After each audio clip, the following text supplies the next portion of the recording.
kita harus memahami bahwasanya kaidah langit meletakkan sebuah petunjuk yang pertama yang penting untuk kita, bahwasanya setiap insan tidak akan pernah mencapai kualitas dirinya dan kualitas hidupnya sampai memperhatikan apa yang dia ucapkan dan apa yang dia sampaikan. Siapapun yang mereka senantiasa memperhatikan ucapannya, sejatinya dia sedang memperhatikan bagaimana kedudukan dia di surga. Siapapun yang mereka tidak pernah memperhatikan dan justru melalaikan apa yang dia ucapkan, apa yang dia tulis pada jempolnya, maka sebenarnya dia sedang mengatur kedudukan bangkunya di neraka. Rasulullah memberikan jaminan, siapapun yang menjaga dari apa yang keluar dari mulutnya dan apa yang keluar dari kemaluannya, siapapun yang menjaga pada kedua lubang itu, maka tidak ada tempat baginya kecuali adalah surga dan ridhanya Allah. Inilah yang menjadikan kita mengetahui, berkatalah yang baik, karena alam di sekitar kita bereaksi dengan ucapan kita, baik yang baik ataupun yang buruk.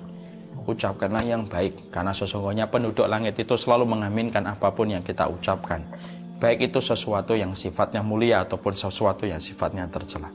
Ucapkanlah yang baik, karena engkau akan dijauhkan dari api neraka, bukan hanya semata-mata karena sholat dan bukan karena semata-mata sedekah. Dijauhkannya kita dari neraka ketika kita senantiasa menjaga ucapan kita, ketika kita memiliki sifat layin, dan layin itu adalah kelembutan di dalam bertutur kata.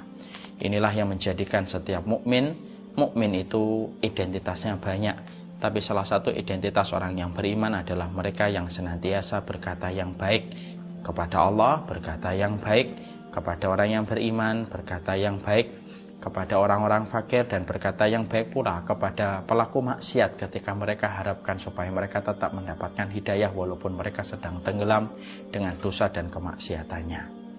Ditambah lagi, selalu berprasangkalah yang baik kepada Allah. Kelapangan hati kita ditentukan bukan dengan banyaknya harta, tapi kelapangan hati kita ditentukan ketika kita berprasangka yang baik. Bisa jadi ada sesuatu yang pahit tetapi sejatinya akan manis di masa mendatang. Bukankah banyak makanan pahit, bukankah banyak minuman yang pahit, jamu dan sebagainya. Tapi ujung dari semua makanan pahit dan tidak gurih terkadang justru berujung manis pada kesehatan kita yang prima di masa tua.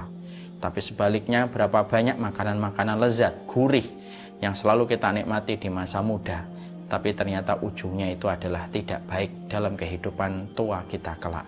Inilah yang menjadikan pula kita memahami, bisa jadi ada takdir yang sejatinya buruk, bisa jadi ada takdir yang sejatinya tidak kita sukai, tapi justru ada kebaikan yang Allah berikan. Bisa jadi ada sebuah takdir yang sebenarnya kita sukai, tapi justru sejatinya itu adalah buruk untuk kita. Bukankah Rasulullah terusir dari kota Madinah itu tampaknya buruk, tapi justru di kota Madinah Allah memenangkan agama ini dan Allah menjadikan Rasulullah kembali ke kota Mekah selama 10 tahun di Madinah dengan cara yang luar biasa.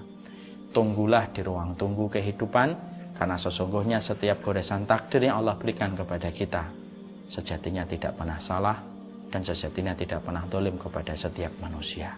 Barakallahu fikum. Semoga kita hidup pada kaidah ini, yang pertama dan yang kedua, menghiasi setiap langkah kehidupan kita.